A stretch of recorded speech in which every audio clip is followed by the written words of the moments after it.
Հիմա հարց Վազգեն ջան, Արամի կողմից։ Եթե Նիկոլը զանգի մեզ, մենք բան կանենք թե չէ։ Արամ ջան, վստահաբար ոչ, քան տարեկան Արամը։ 11 Ռաֆինա, Արամը մեծ է, մի տարի կամ 2 տարի։ Արդեն ինձ թվում է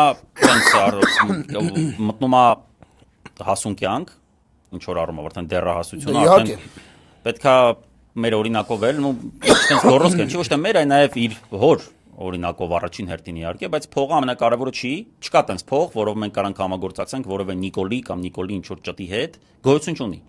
Ու առհասարակ մի բանի, որը որ սրանց հետ ինչ որ ձև կապ ունի, որտեվ սրանք թշնամիներ են, սրանք դավաճաններ են ու իրանցից որևէ կոպեկ փող, նույնիսկ սոված լինելու դեպքում չի կարելի վերցնել, այնպես որ ես վստահ եմ դու այնպեսի դաստիարակություն ես տանում, որ ինքդ էլ դա շատ լավ հասկանում ես, կարող է մեր մասով էր ուզում ճշտել, վստահ եղի մենք էլ ժամանակին այդտենց դաստիարակություն ենք ստացել, որ անհնար է մենք համագործակցենք այս կենթանիներից որևէ մեկի հետ։